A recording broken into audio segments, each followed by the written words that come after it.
talking, but 1 second.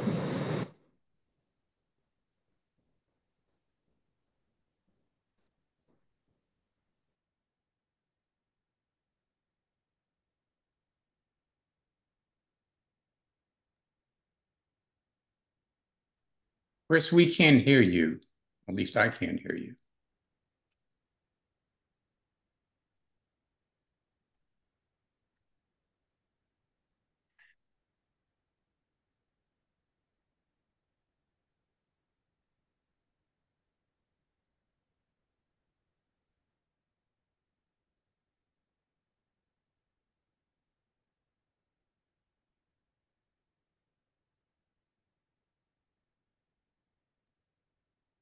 I'm glad IT people have trouble sometimes too.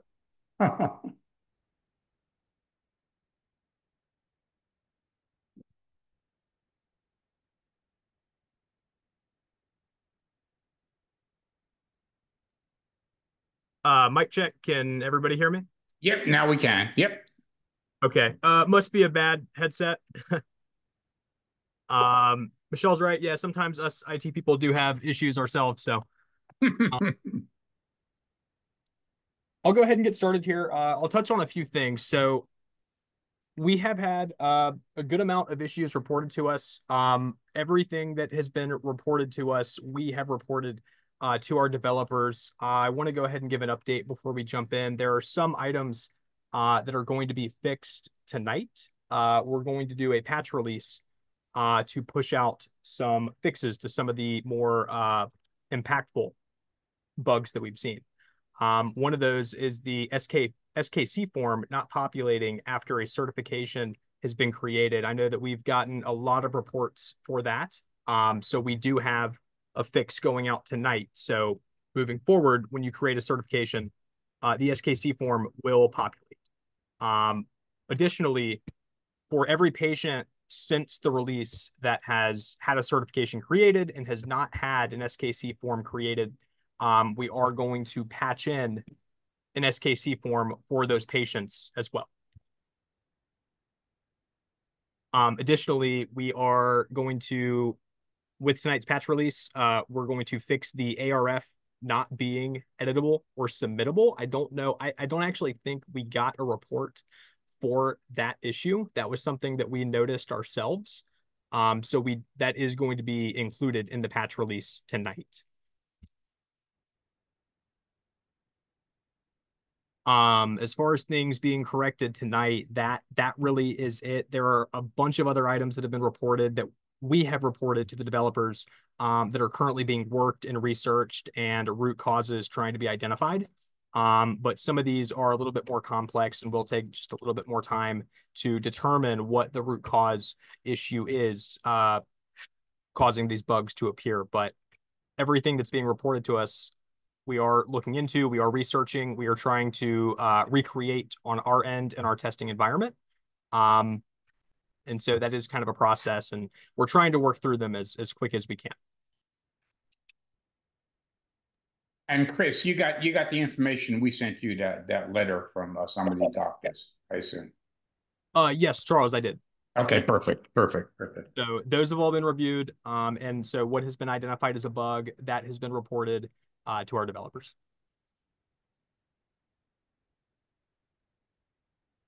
So with that, I'm going to go ahead and start the demo. As I discussed over the weekend, when you get to the registry, you're going to get to our homepage.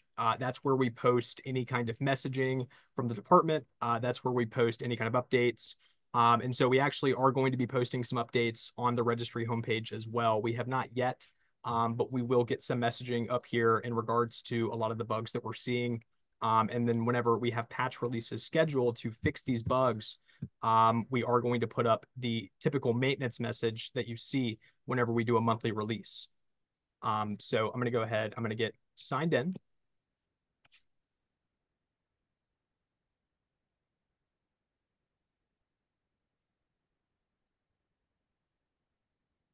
For those of you that were there over the weekend, I got the password right on the phone. So whenever you sign in, this is what the page is going to look like. Again, you're going to see the messaging on the homepage, any updates from the department. we're going to have our menu options up here on the upper left-hand corner of the screen, just as we did in Legacy. And so some of the changes that we did with that, we brought out the people search menu option, and we did get some suggestions as well to bring out the My Patients. And so that is something that we are going to talk about doing. It sounds like that's, kind of a frequent use case, is not going to people search as much, but really going to My Patients. So that is something that I brought back, and we are going to discuss doing. I'm going to go ahead. I'm going to jump into people search.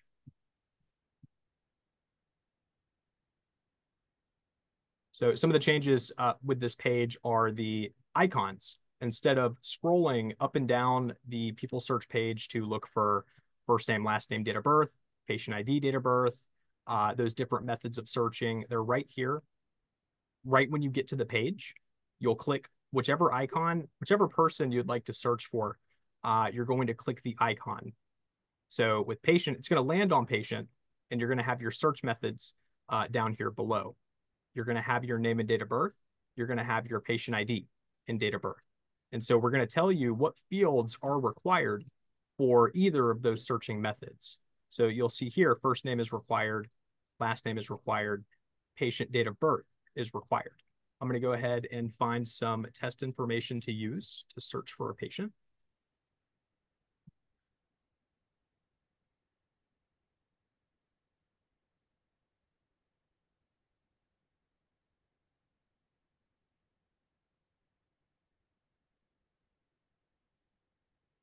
Well, I'll show you all a bad search.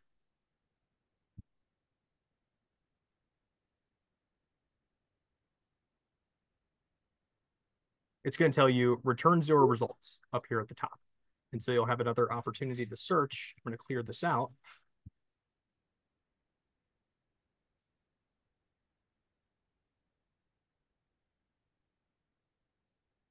So with a successful search, it'll tell you returned 1 result. It's going to bring you over to the patient's profile.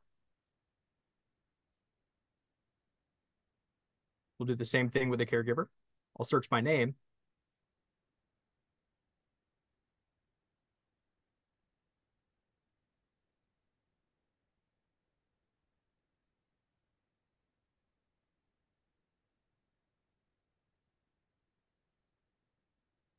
It'll bring us to the caregiver specific profile page. It's going to have all the details about the caregiver here.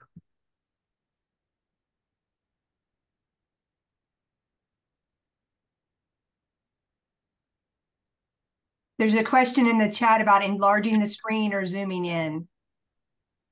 Yes, I can do that.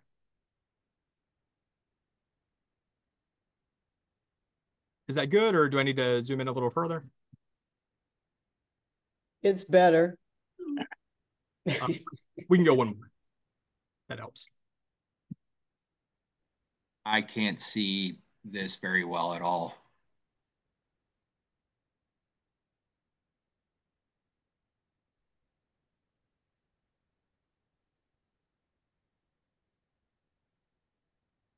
How is that?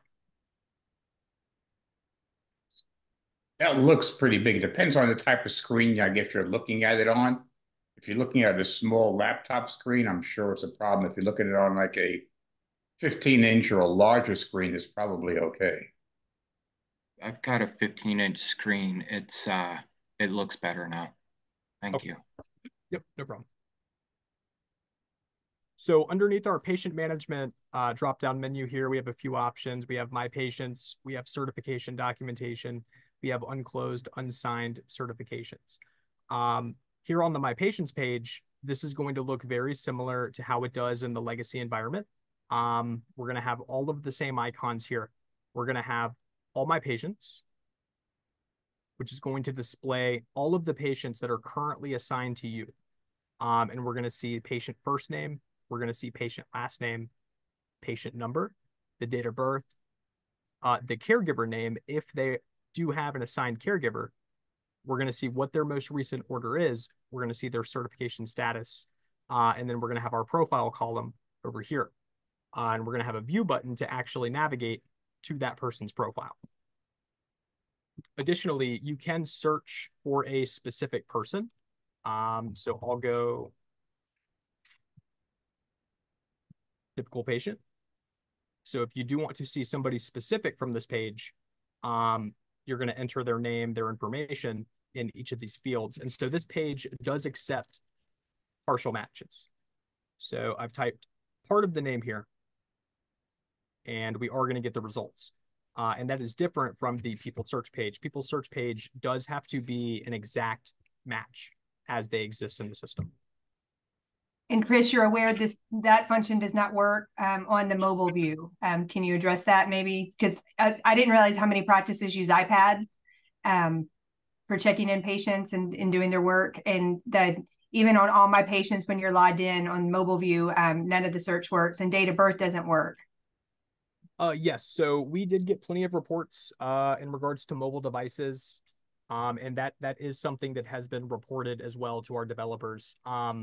So that is currently being looked into.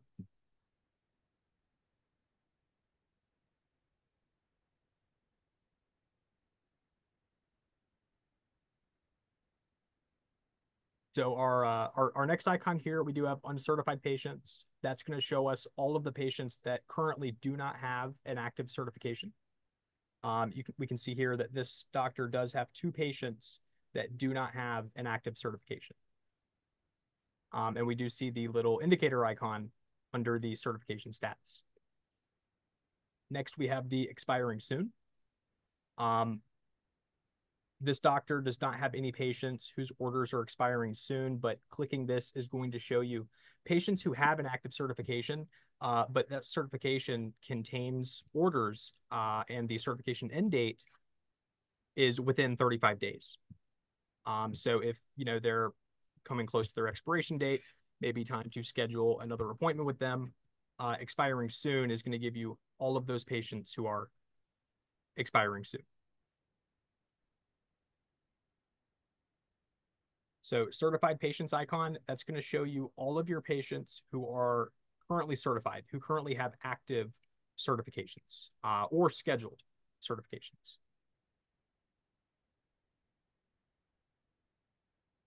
So again, from here, we can jump over to the people search page. If you do want to do a search for a specific person.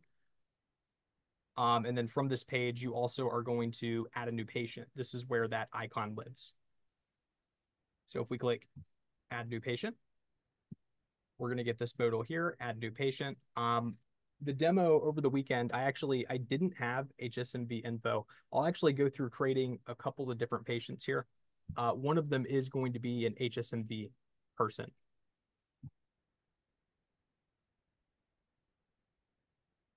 So give me just one moment. I'm going to grab that data.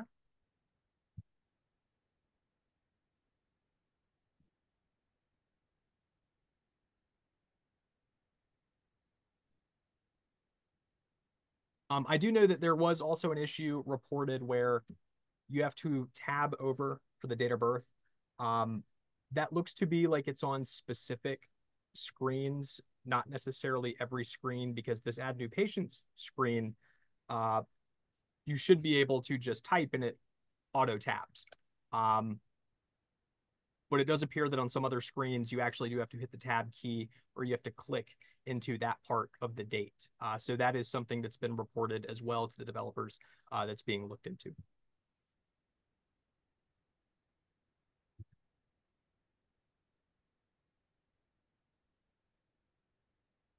So I'm going to give bad information here.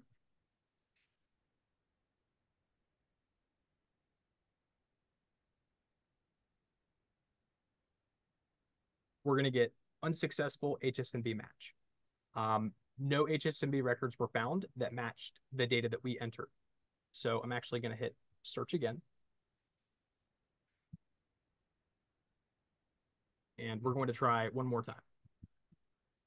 This time using valid data.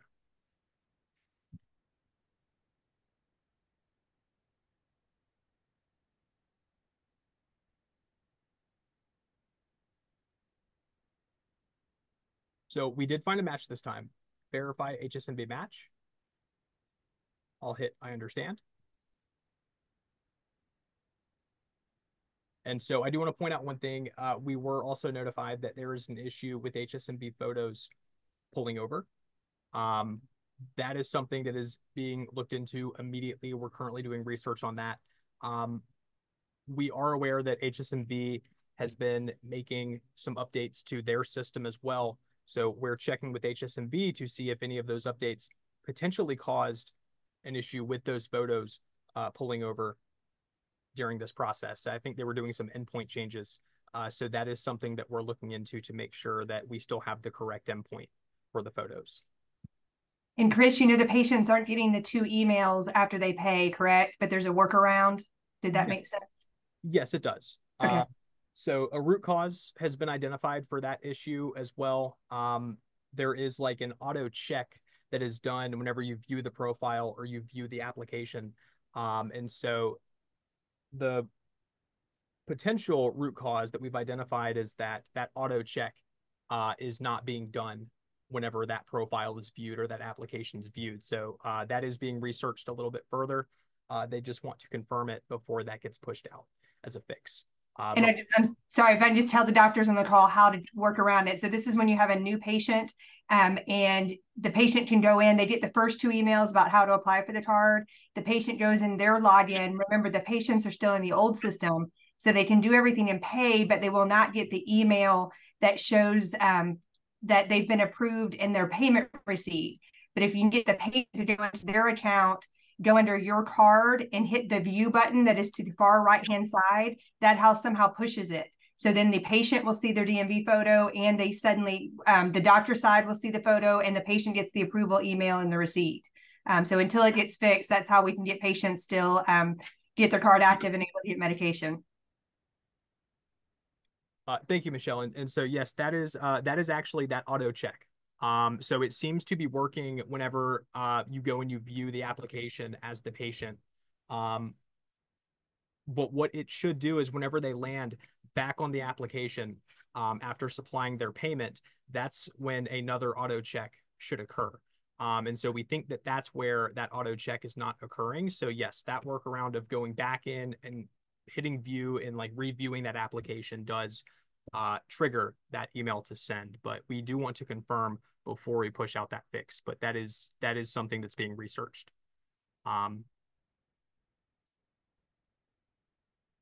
So on this patient information screen, we do see that the HSMB info was pulled over. We're going to go ahead. We're going to enter our phone number. And I do want to address as well, we do have some fields on this page. And for an HSMB person, there are not as many because most of that information is pulled over from HSMB. There are a few other fields that are required, such as this patient weight. You do have to enter a patient weight, and we're going to tell you that that field is required. Whenever we go to enter somebody manually, we are going to see more of those red messages telling you more of these fields are required. But fortunately, we pulled over most of that with HSMB. So email address is not technically a required field. But of course, this is how the patient accesses their information. So we do encourage to please enter an email address for the patient so they can log in, they can access all of their stuff.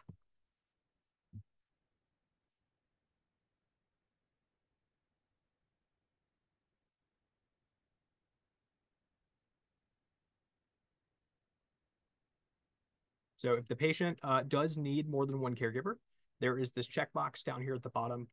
Now, one thing is the patient does have to meet these requirements that appear whenever you hover over the text. So you do want to make sure that they meet those requirements before authorizing them for more than one caregiver. I'm going to go ahead and hit save. Confirm save patient. And so I used an email address that's already being used. We're going to get this little pop-up up here. Email address already exists for somebody else. I'm going to change that. Hit save. We'll confirm. And we do see the patient was saved successfully. It's going to immediately bring us over to this Manage Caregiver tab. And so another thing that was brought up to us is that right now it does default to yes. A suggestion was made to actually default it to no, since a majority of patients in the system don't actually have a caregiver. As far as better business practice, that kind of thing, it would be better if it defaults to no. So that is something that I've taken back, and we're going to discuss as a potential change in the future. So for this person, I'm going to go ahead and hit no. We're not going to add a caregiver. It's going to bring us, after I hit continue, right over to the certifications tab. So this is the first time that this person has been seen by a physician. It's their very first certification. So it is going to force us to do the physical examination. So we're going to hit yes. I'm going to enter a date of the physical examination. I'll say today. Is this patient pregnant? No. And I want to mention that we have not changed any of the questions on this page. It is the same exact questions from our legacy site.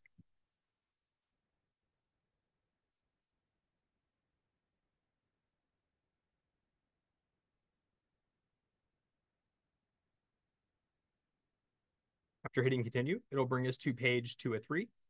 This is where we're going to select a qualifying medical condition. And just to show you all the SKC, I'm going to go ahead and select medical conditions of the same kind or class. We'll get our SKC text down here, and we'll just say PTSD as the condition. It'll bring us to page 3 of 3 of the physician certification, the certification and order begin date, and then the certification duration. I'm going to say 210 days. I'll hit continue and create certification. We see the certification was created successfully. Chris, can you back? There's a question in the chat that says the date of the physical exam tab doesn't work. It doesn't let you type or click. Is there a way to get back to that or see if it works for you? I believe I'd have to do it creating a new certification. Whenever you create a certification for a patient after choosing a date and saving it, it actually does not allow you to change the date of the certification itself. But I am going to create another patient and a certification for that patient. So I definitely can touch that whenever I create this next certification, or I can create a scheduled for this person as well after we get through the orders. But I assume it's another one of those, like you said, it's not automatically tabbing over for the date. Is that the issue? It was from Bernie Lieberman is the question. I haven't had the issue come up personally. I don't know if Bernie wants to unmute and give us the situation.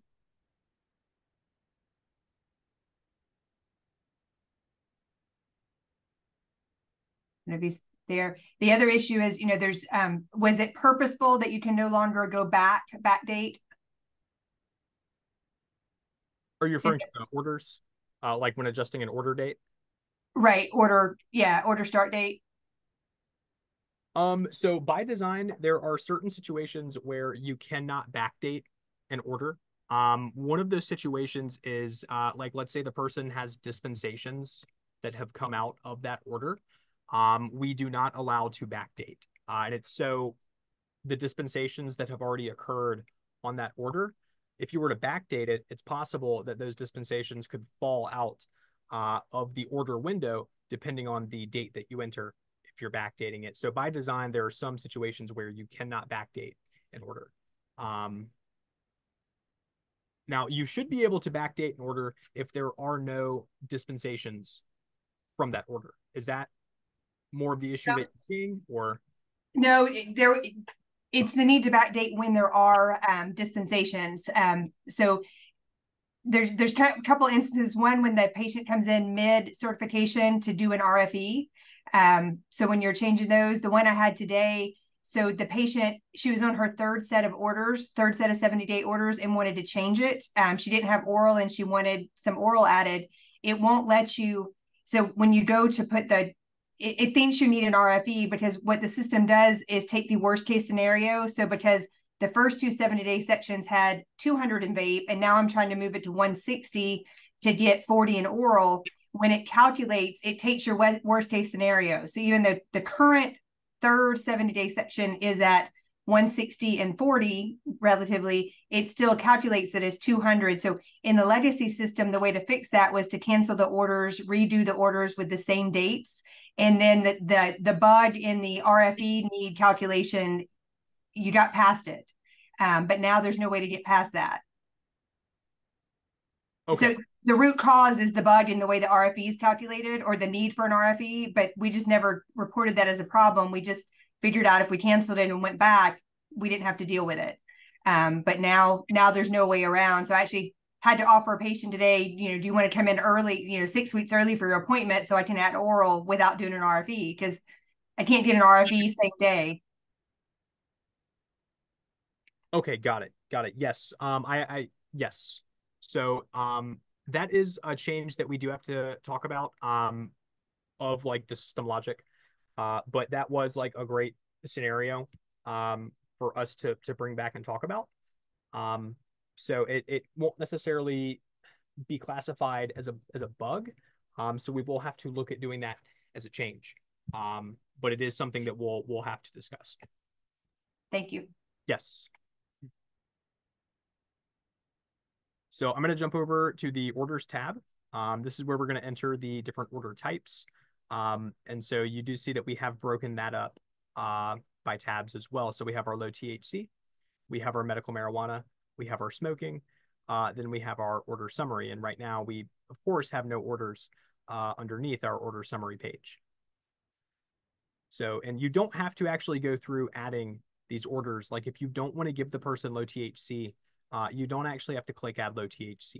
You can click continue over here, or you can navigate with these tabs at the top. But for the purpose of the demo, I'm going to go ahead and just add every order type.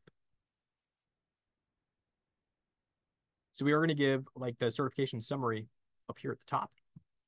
We're going to have our notes section for any dosing instructions, that sort of thing.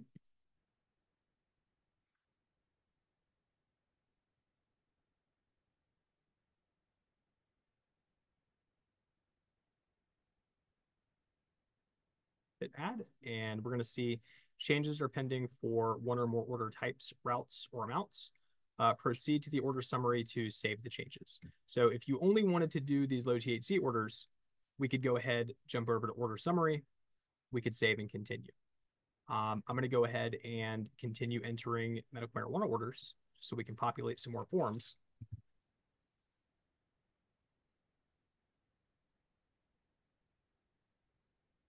I will do 100 for edibles. We do see that it highlights in red, and we do see RFE required down here.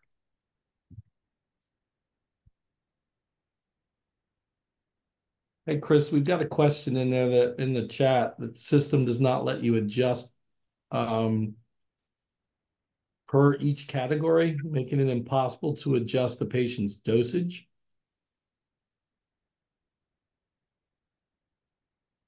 I may need a little clarification on that issue.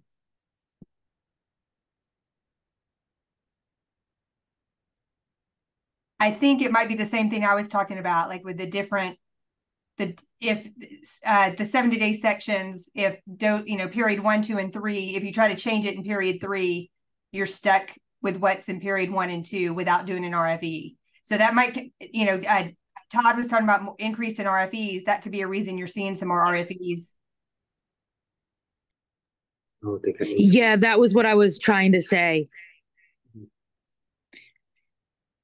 It no longer will let us do the patient adjustments, even if we're still at the 24,500 aggregate and we're not going over that. It kicks out the RFE requirement.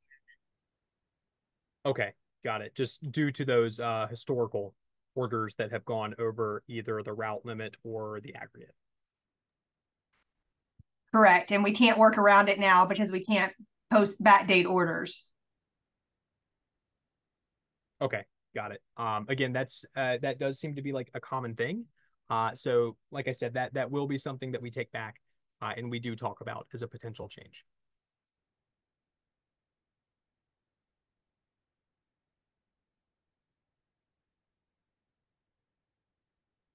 So I'll keep moving forward here.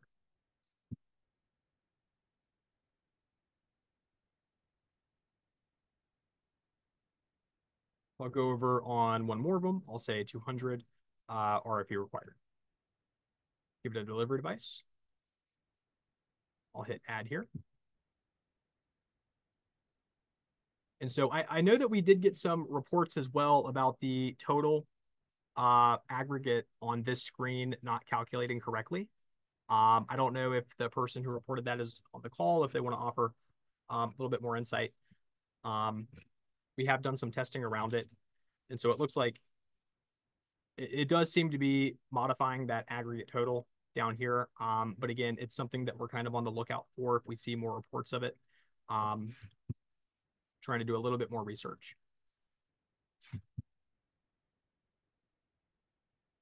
So just to explain this page a little bit, it's going to have all of your medical marijuana order number 1, medical marijuana order number 2, medical marijuana order number 3. It's going to tell you that it's not saved because we have not made our way over to the order summary page to save it yet. So you can still make changes at this point. Like I just did, you can change the amounts. You can authorize or unauthorize delivery devices. You can also remove routes from this page. Additionally, you can add routes. So we'll add inhalation. We'll order, let's say, 300 of that.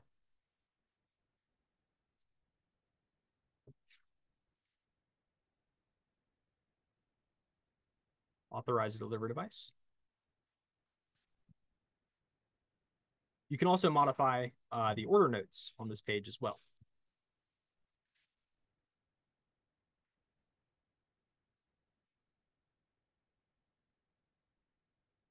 So just for people who weren't at the conference, we did make a request to default to purchase delivery device being clicked. And we also did request like a physician specific communication route. In the chat right now, people are asking where to report problems. So I gave the medical marijuana use at floridahealth.gov email, but we did request a physician specific communication at the meeting. Yes, definitely. If you come across anything, absolutely report it to that email address. For now, that's kind of where we're seeing all the reports come in.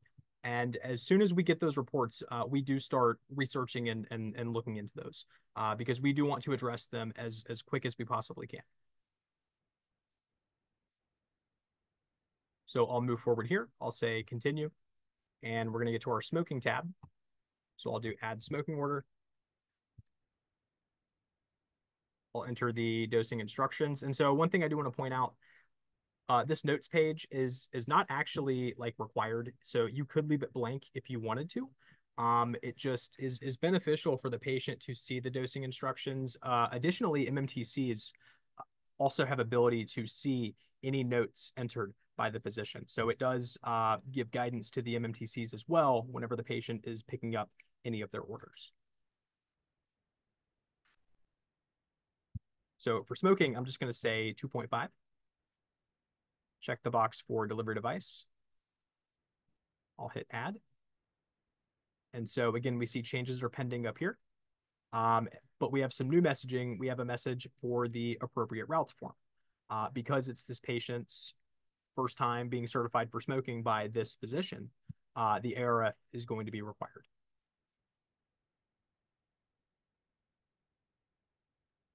I'll hit continue.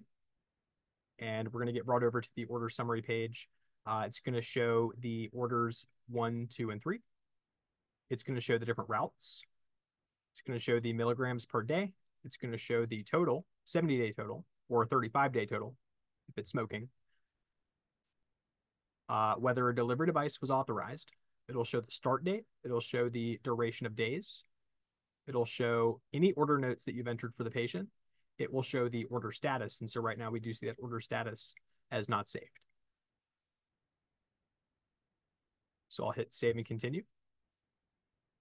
This pop-up should look familiar. This is a pop-up from the legacy site. It's going to give you just a breakdown of everything that you've ordered for the patient, each route. It's going to show the supply limit of THC, so the state default limit versus the proposed limit of THC, that of which you have ordered for your patient. It'll show you the percent exceeded. And then down here, you'll say, I have verified the proposed amounts are accurate. I'll check that box. I'll hit acknowledge and save, and we see orders were added successfully. And so again, I do want to point out the SKC, this is our testing environment. So we do see the SKC is populated here. We see an RFE is populated, and then we do see the ARF is populated as well. As the physician, I'll go in and submit each of these forms to show you that what that process looks like. One thing I do want to mention about this patient-specific certification documentation dashboard, this is only going to show documents for the current active certification. I know we've gotten some questions about historical documentation. And so that's actually going to be found under patient management on the certification documentation dashboard. I will get to that here pretty shortly just to show you how to find those historical documents. But as the physician, I'll jump into the ARF.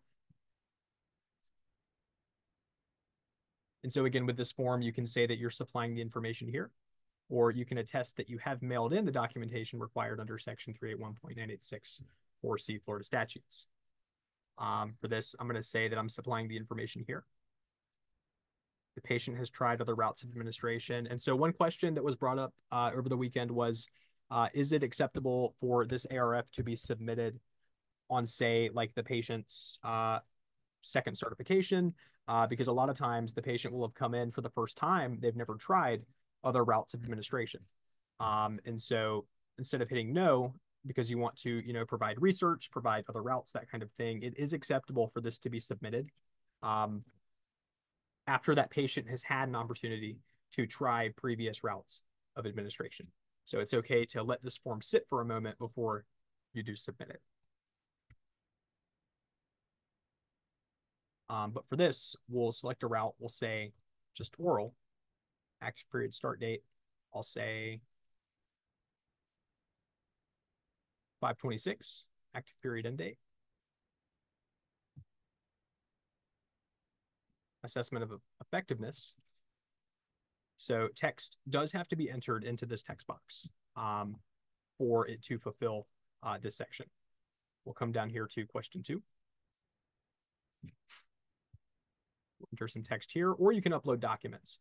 But again, if you upload documents, you also do have to enter text. So you could say, see attached. So I'll do submit. Confirm submission. We see the information's been submitted. Hit continue. Close out of there. And so we do see the ARF was submitted on 6/5/2024. So the RFE, we'll go ahead and jump into that. And so none of these forms have changed. The content on the forms is exactly the same as the legacy site. One thing about these are these forms are approved and pretty much created by department rule and the boards. So we really try to match up these forms as close as possible to the paper forms that exist. So we really don't make a lot of changes to these electronic versions of the forms. So for the RFE, we do see the routes of administration, the 70-day aggregate. We see the supply limit of THC. We see the proposed limit of THC. And we do see an editable aggregate field right here. So you could edit this aggregate from this page. Here is where you'll supply a brief description that outlines the anticipated patient benefit from an increased dosage amount. We'll enter some text here. Text is required. We'll come down here. We'll say submit. RFE, submit. I'll confirm. Information's been submitted. You see the green checks. So I'll close that. We'll come back here. We do see where the RFE has been submitted 6/5/2024. Lastly, I'll go over the SKC. Again, this is another one of those forms where you can supply the information here, or you can attest that you've mailed in the documentation. I'm going to say that I'm supplying it here. And so text is required for these text boxes, just like the other forms. You can also select the qualifying medical condition from this page. We'll say PTSD. And so you can upload files, but again, you would say see attached or something along those lines.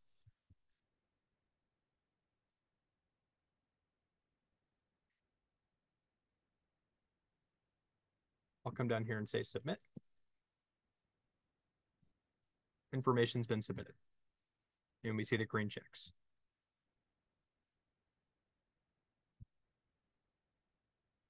So we do see all these forms have been submitted at this point. You can go back and look at them if you'd like. But whenever the OMMU, for some of these, the OMMU does have to review. So you will see these statuses change as forms are reviewed. And so you can come here to check for any status updates. Additionally, you'll receive emails whenever these forms do get reviewed. And Chris, you're aware the not yet submitted, when you have no filter picked, not yet submitted does not show. You have to tab to not yet submitted to be able to see what you have due. Yes, that one has been reported as well. Okay. And then people are asking about seeing old documentation. Would this be a good time? Like, can you get to where you can see an old RFE? Like say, you know, I'm 7 months later and I'm repeating a patient's RFE and I want to copy paste. How would we do that? Yes. So to see historical documentation, we'll go over here to patient management. We're going to have certification documentation. And so this page is going to look a lot different than it did in the legacy site. We have two different methods of searching for certification documents. You can search for a specific patient. We do have this checkbox down here that's active certifications only. It does default to be checked. So you would want to uncheck that box so that you can see certification documents associated to historical certifications. I'll go ahead, I'll pull up some documents for a historical patient. Give me just one moment.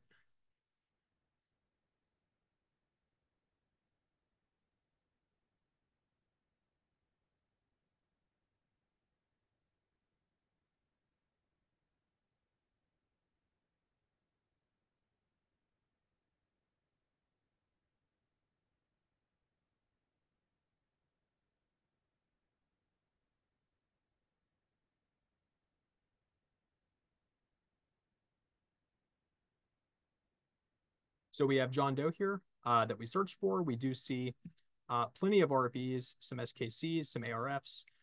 So if you want to look for a specific patient, I would recommend going through that certification documentation, patient-specific search method.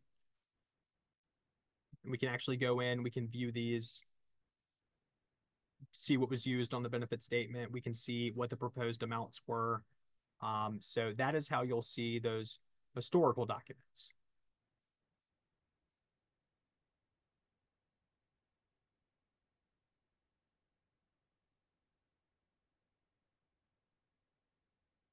Does that answer that question for the most part if you're looking at historical documents for a specific patient? I think before it was easier because you were already in that set person's profile without having to go back to do a search. Like, is there a way when you're in a specific person doing a similar kind in class to go to the historical similar kind in class? I think in the old system, you could filter by RFEs and find it was all in one page. There wasn't going between, when you're actively doing the new one and when you're trying to look at the old one. So unfortunately, not from the patient's profile page.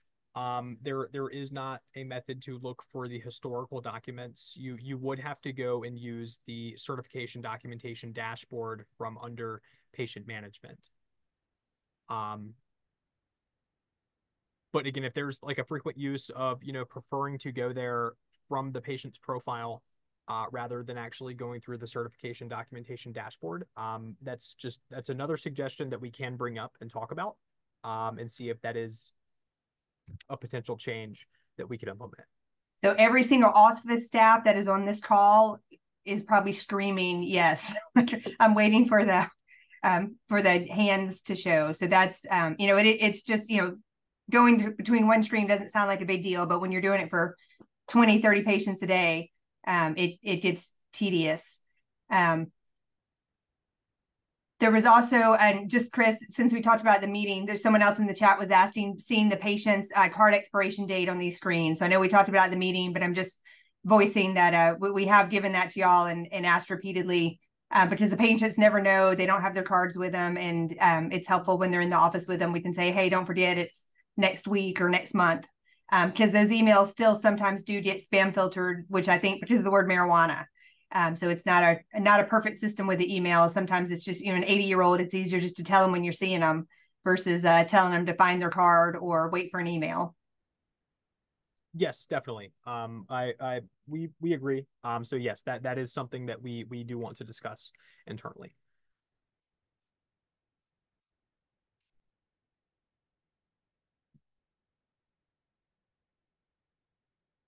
So to touch on a few more things on the patient profile, whenever you land on their profile, you're going to land on this manage patient button that's going to be pre-checked. You're going to have your patient information tab up here at the top, because we have kind of changed it to like a tab-based format. And it's really so you're not scrolling around looking for multiple buttons, having to expand multiple things. We kind of tried to make it a little more organized whenever you land on the profile. And so some things that you do see when you first land here are going to be this first name or this last name, comma, first name up here at the top. We're going to have your patient ID. We're going to have their photo.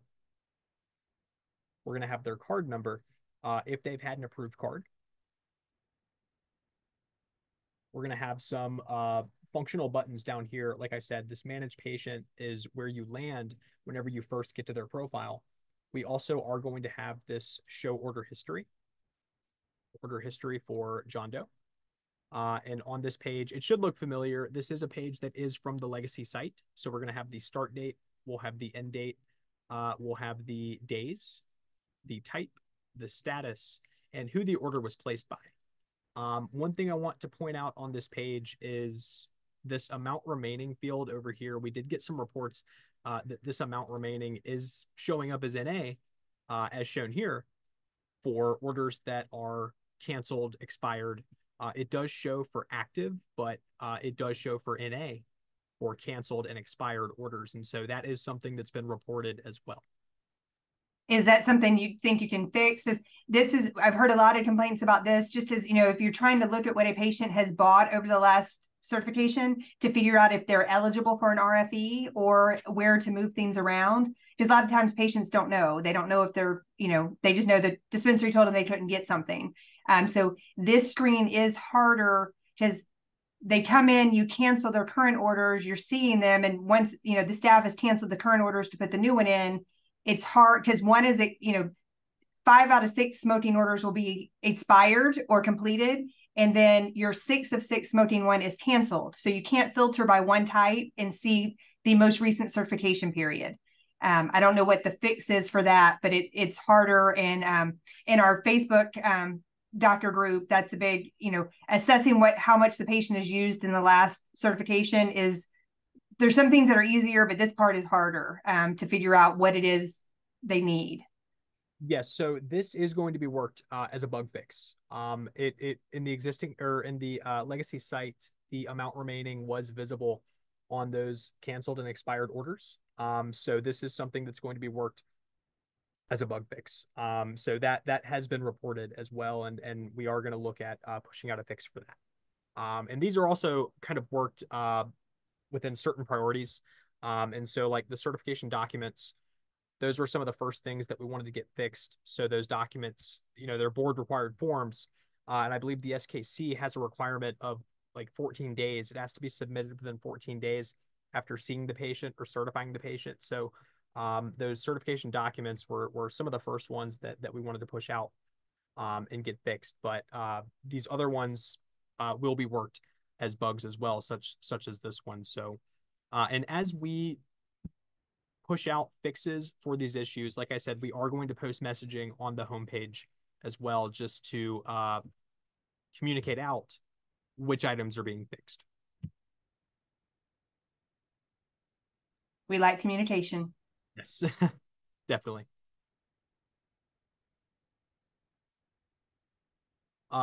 So from here, you can also jump over to the C calculations page. That page should look very familiar. We're going to have our aggregate tab up here.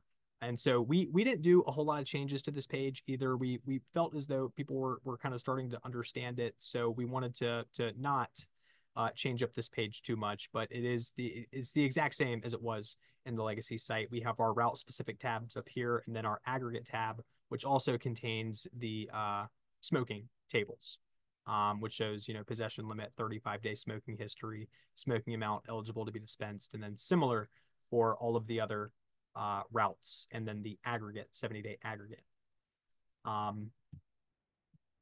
This person does not have any open orders. Let me jump over to somebody who actually does currently have open orders and an active certification, because I want to point out that change. It's actually one of the biggest changes. So those must all be canceled.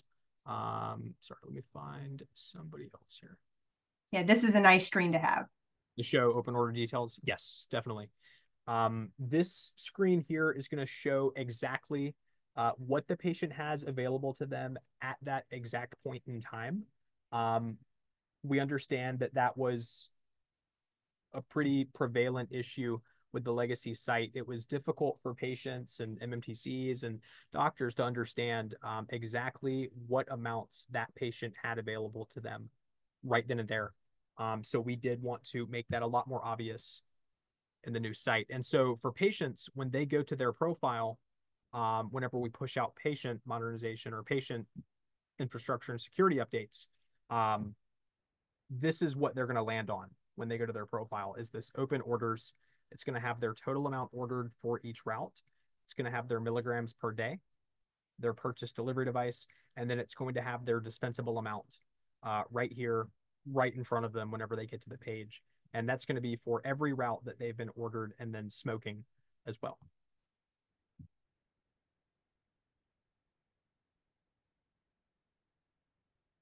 So some additional information that we've got here is we've got the physician information up here at the top. We've got some residency fields, who their caregiver is, and then whether or not the patient's authorized to have more than one caregiver. Those are going to appear here underneath these functional buttons. We also did add this patient status section right here, and it's going to show exactly what the patient has been ordered and if the patient carries a valid OMMU card. So we're going to have low THC products. It'll have a green check if they have been ordered low THC products. It'll be the same for medical marijuana products. We see a green check. Marijuana for smoking, we see a green check. Delivery devices, green check. Carries valid OMMU card, green check. Now, we do have some patients who should show some red X's to show that they are not ordered that, or they do not carry a valid OMMU card. This person, for example, has red X's all the way down, and that's really for like a kind of a at a glance. You go to their profile, you see immediately if they have this information or if they have these orders. And then we do give kind of a summary of the demographics down here. One thing to point out, we're not going to show like the SSN. We're not going to show the driver's license number. We're not going to show certain fields unless you actually hit edit demographics. And that's really for like privacy concerns. I know that we got some reports. And if there actually is a bug with it, we definitely want to know about it. But as far as we understand, we haven't actually seen any bugs related to showing SSN or Florida driver's license or state ID. I want to say prematurely. You actually have to be assigned to that person as their physician, and you have to hit edit demographics to see those fields. We would not just show those fields to just anybody. I don't know if anybody has seen a bug related to that, but we actually did get a report or two that was something that was showing. And unfortunately, like, we have not been able to reproduce that. So as far as we know, it's not actually something that is occurring. And Chris, is this where, I know we talked in the meeting about if it showed suspended, and we talked about, a reason for suspension in Florida is a felony drug charge, section 893. I believe it also shows suspended if they had a failed payment, but where would we see that on these new screens? So let me pull up somebody real quick. I'm sorry, hold on just one moment for me, and I will get somebody pulled up.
So this person has an approved card.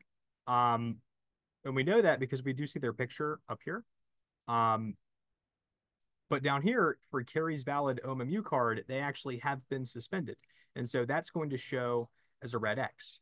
Additionally, if you were to try to create a certification, you're not going to have the button here. Due to the suspension of this patient's medical marijuana card, no new certifications or orders may be created. So we'll have some indicators in a few different places.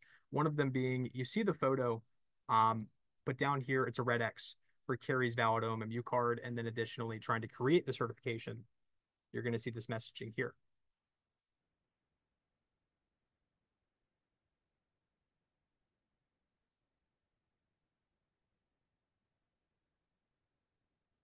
Does that kind of help with seeing the suspension, seeing if somebody's suspended or knowing how they're suspended?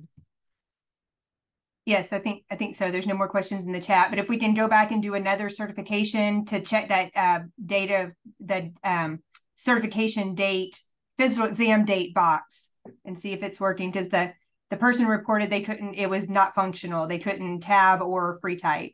Yes, we can go ahead and do that.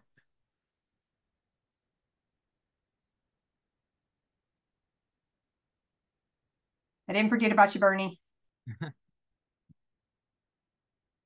So physical examination box. Let's see. So that did let me tab over for that. We do have the calendar picker as well, but I'll go ahead, I'll enter a date. And it looks like it auto tabs because I actually did not hit tab on that. Bernie, can you tell us if you're on an iPad or it could be, it seems like there is more mobile issues than there are desktop. Bernie's on an iPad. So that's there's more date issues. Also, it's the same thing for the search function, trying to do a patient search, that date of birth is non-functional and the P number becomes a really small little bubble that you can't type in. So you're really dead in the water right now on the mobile views. Okay, got it. Yes. So just issues in general with mobile devices and smaller devices. That's something that's been reported. And again, so these issues kind of get worked in certain priority levels. And it sounds like a lot of physicians do actually use like mobile devices in their office. So that is something we can kind of bump up on the priority list to get looked at and researched, but it has been reported and is being worked as a bug. And the other issue that several physicians, they take calls over the weekend on their cell phones, and so you're out to dinner or something. That's the only device you have is your cell phone to log into the registry. So trying to provide good patient care. I know Dr. Hirschfield is one of these. They take calls 24/7. So there's times that's the only thing you have. Yes, absolutely. So that is absolutely something that we're going to get looked at and try to get a fix pushed out for. Oh, and so here's another one of my workarounds. If you are on a mobile device, in searching for a patient, the last name in I'm going to get this backwards. If you put the last name in the first name box, it will search the last name if you're under my patients.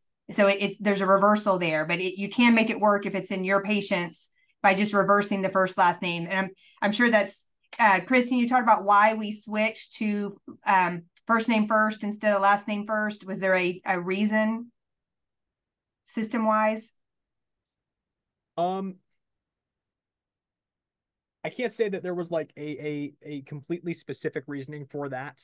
It was a decision most likely made much earlier on when looking at kind of redoing the site. Again, that's kind of something that we'd have to work in as like a change.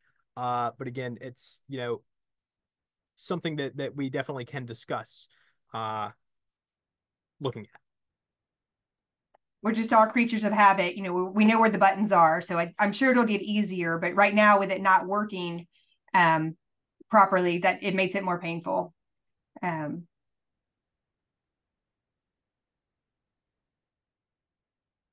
it. Yeah, like I said, it's something we can bring back and see we can have some discussion around it. and see if that is something that we can get handled.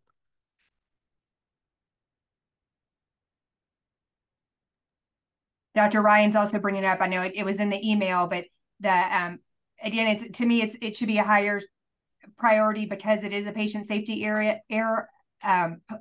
can't talk tonight. Patient safety issue is the inconsistency in the order of the routes based on where we place the orders as physicians and then the way it shows up. Because again, if you're going back and forth from an old order to a new order and you quickly look 200, 150, oral edibles topical, and then you enter it and you can't do the 200, 150, it's a different, you mess up the orders. And so it's not that we shouldn't be checking, but it's when it's not in the same order, to me, it just increases potential for error. Right. Yes. So we did see that one as well. That is one that was identified as a bug. There is some sorting that happens within the database. And so there is something on some of the pages, there is something with the sorting that is not quite right. So yes, that was identified as a bug and it's been reported and there will be a fix pushed out for it. Perfect. Thank you. Yes.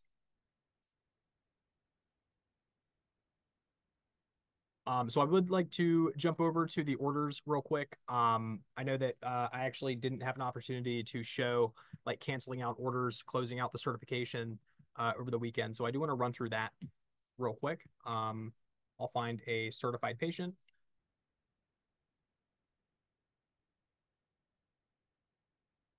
So these have actually already been canceled. Let me find somebody different.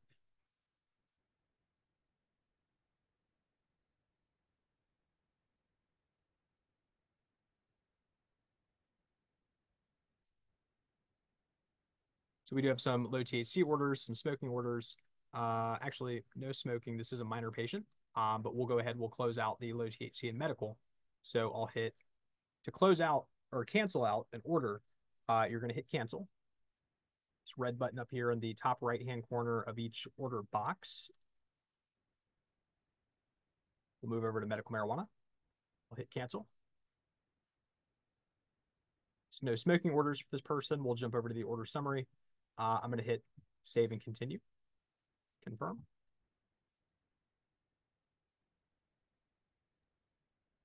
The trash can icon is appreciated too for modifying orders. I'm glad.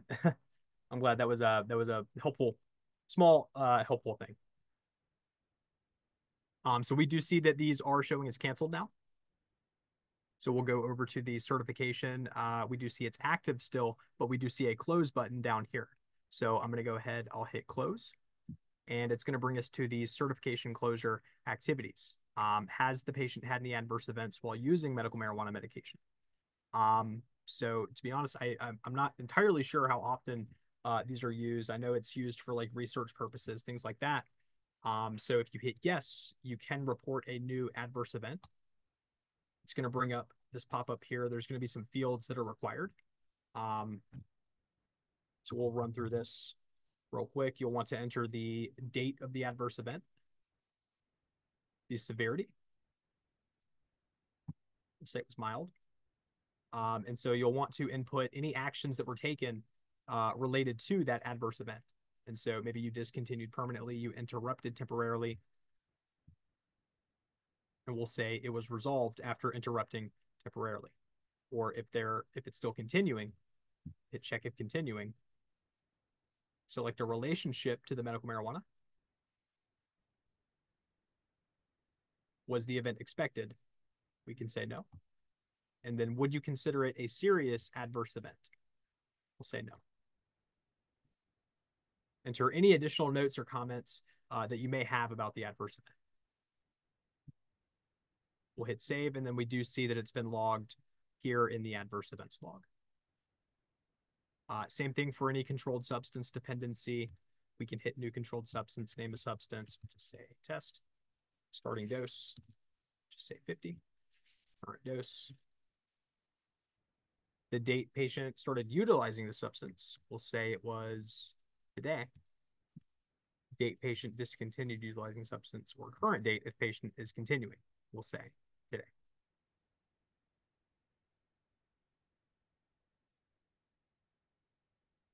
Like that's actually,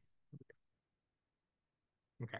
And so we do see that it's been logged here in the controlled substances table. And so after entering any controlled substance dependency, any adverse events, we can go ahead and click here to sign the certification. Confirm. And we do see the certification was closed. And so one thing I do want to mention, I know that we had some reports, looks like people are having issues closing scheduled certifications. We got a few of those reports in. So that is something that's been reported as a bug. That's being worked as like a higher priority as well. So I just wanted to put that out there that we do know about that, and it is currently being researched and worked.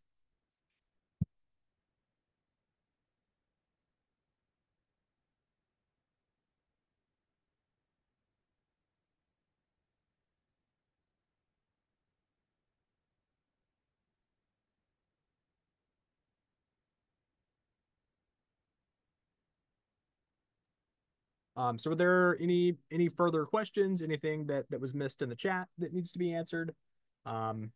It looks like, because somebody put in, Melissa Morgan says it actually looks like the route order has now changed back to oral, edible, topical, sublingual inhalation as previous.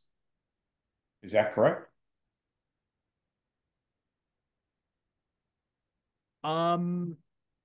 Not that I know of. I know that it was working on they were working on a fix for that. What screen is that being noticed on? Yeah, I think she might be talking about when you view the orders, it's in the old order, but when you place the orders, it's in the new order, which is the issue with potential for mistranscribing. Is so I think maybe who was saying that was looking at already placed orders, not placing a direct order. I'm guessing, Melissa, if you want to tell us if it was when you were placing orders, if you saw that. Yeah, it was. I'm sorry. I'm putting in orders right now. So when I was looking at the old ones, I'm like, oh, it's in the other order. But then I just went to put in another one, and yeah, it's the other way around. Got it. Okay, yeah, it's just that sorting issue that's happening on the back end with the database and the order that the routes or the forms are identified as. So again, yeah, that is something that's being worked.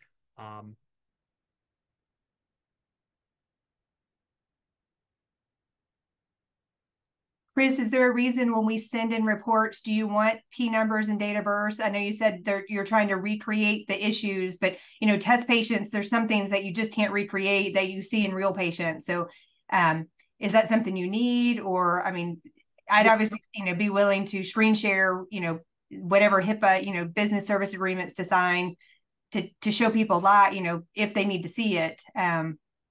Yes, please. On real patients. The more information, the better. It really helps us to narrow down and identify who that issue is occurring with. We can go and look in the database and see if there's any anomalies, anything like that. So yes, please, if you are reporting any bugs, any issues, please at the least provide the patient number. And honestly, probably just the patient number would be fine. Now, if you're seeing like weird errors, if the screen is doing like weird things, please try and provide some screenshots, and not just a screenshot of the error. It would actually be beneficial for us to get the entire screen. And then if there's any like PII, PHI, anything like that, that can just kind of be redacted in the screenshot, covered up. But yes, that specific information does help when researching these issues prior to us reporting it to our developers. Another reason to have a physician specific portal communication, because then it could be HIPAA compliant. Just saying. Yes, that is something that we would have to discuss setting up.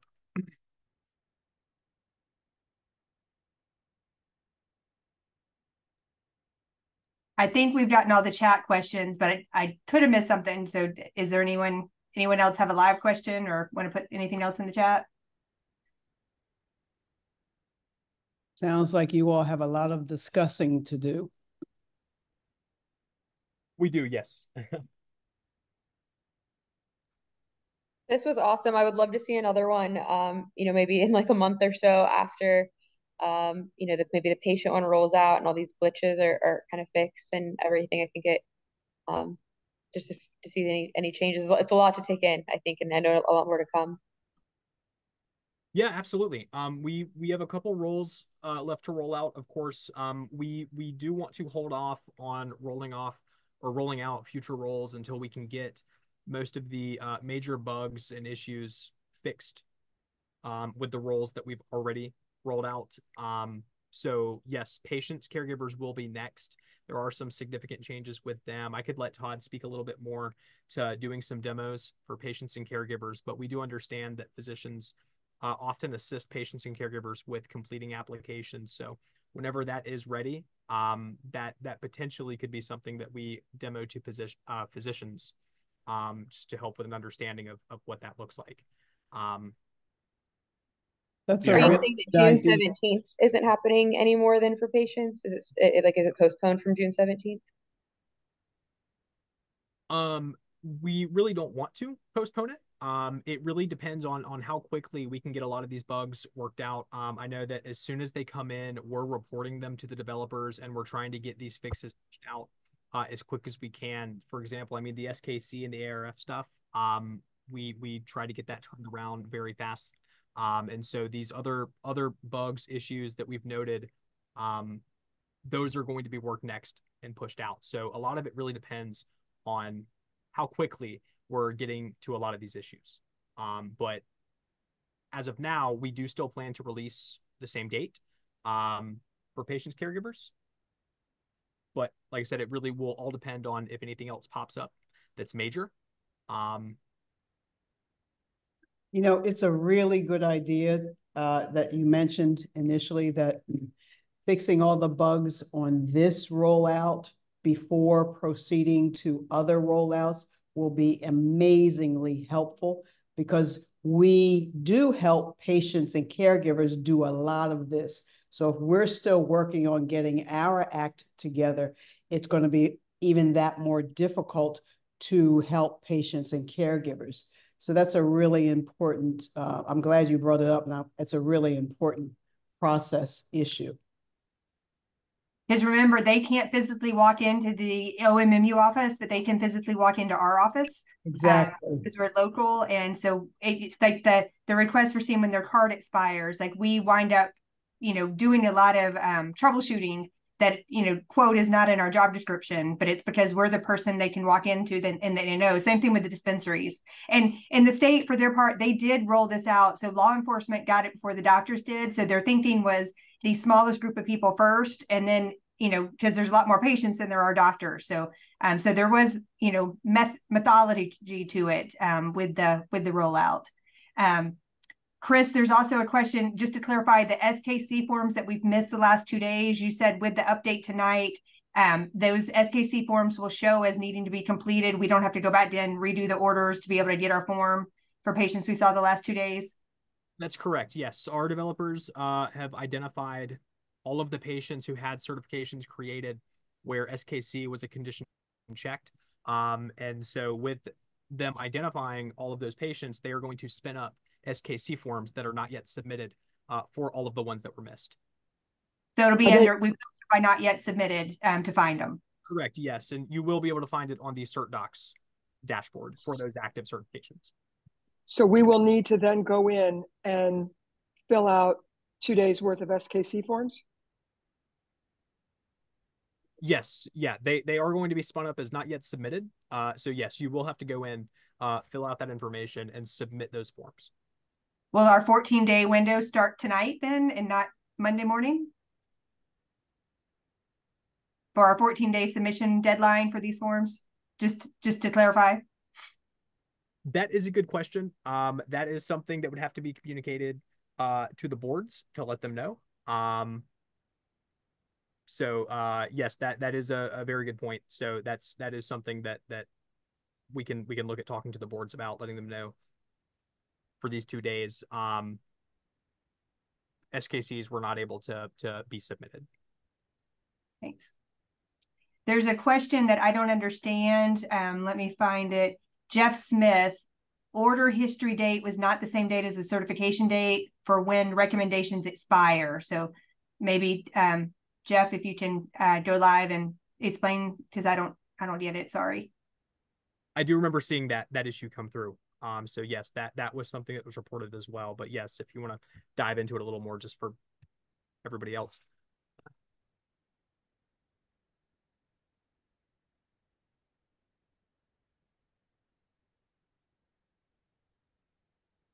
Is Jeff still here with us? Let's see. Yeah, he says he doesn't have a chance Oh, to He talk. doesn't have the ability, no. Okay. But I do. Listen, I want to say something first. Shelley, thank you so much for leading this discussion from our side. And I credit you, as you know, with your deep knowledge of the registry. Not all of us have that deep knowledge of the registry as you do. So I really want to thank you for really leading this over the past couple of days. And, Chris, thank you so much for answering the questions the best that you could tonight, and Todd and Carmen for joining us. And I hope this is just the first of many times that you join us. You're always welcome.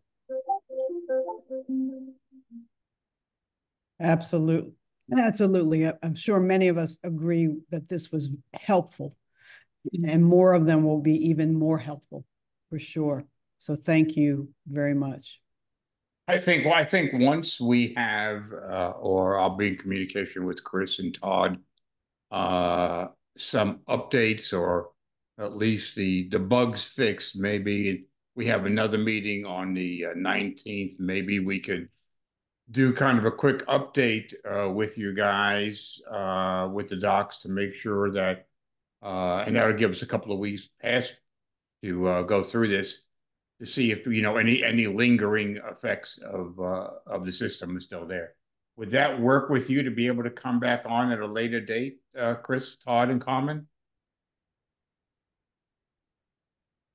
I should be good for that. As far as Todd and Carmen, I would have to let them speak on that, see if they could jump in.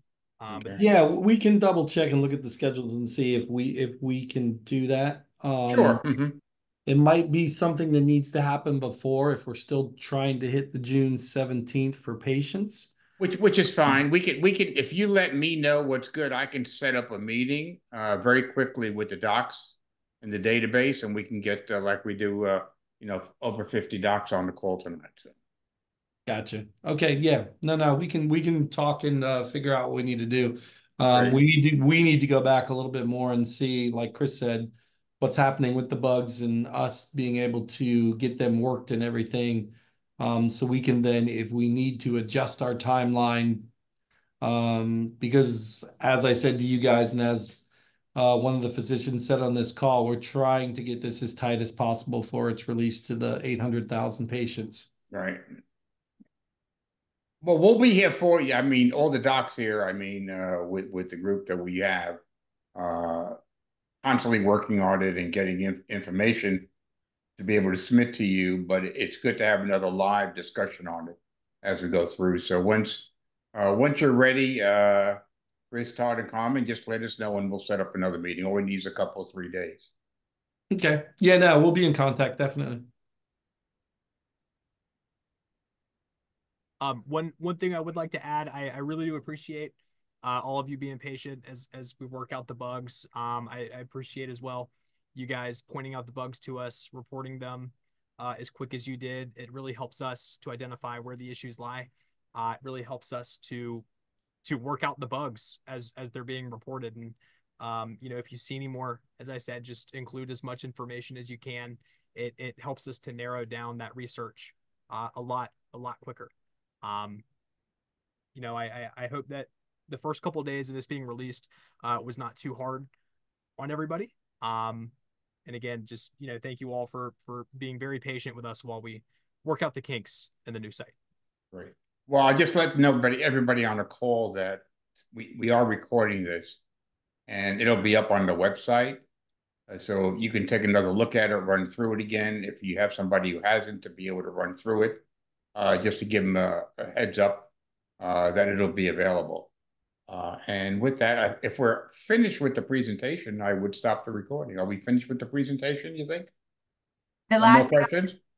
Well, the comment we did offer at the meeting, if there was an option for physicians to be able to beta test, before these go live, if actual recommending doctors could get into this test website. I think it's a funding issue, I think is what Todd said, is getting the okay for that. But you know, there's things that we see live in the real world that's hard to replicate. So I think that would be useful, you know, give 10 physicians a look at it before it goes live with the 1200. And you know, so that might make we could see things in earlier time. Right. And before you stop recording, Charles, listen, it's one of the great advantages of meeting Todd and Carmen and Chris at the FMCCE guys. And once again, thank you so much for, you know, coming on tonight. And I hope you see that, once again, this is a group that really wants to make that difference. So once again, before we start recording, I just wanted to put in that, once again, formal request, Todd, to make sure that you carry back our message that this group wants to make sure that we have, you know, that formal or informal, quite frankly, you know, panel of physicians at the advisory level to assist as we go forward with all these issues, both, you know, on the medical side and whatever else may come in the future. Yeah. And again, we want to thank you for taking the time out. I know it's, you know, it's late in the day, it's 8 o'clock, an hour and a half spending with us tonight. That's great. We really appreciate it. And we look forward to continuing these conversations, you know, to help get this system working and the system for the patients working. With that, I think we'll stop the recording now. Charles, what is the website where the recording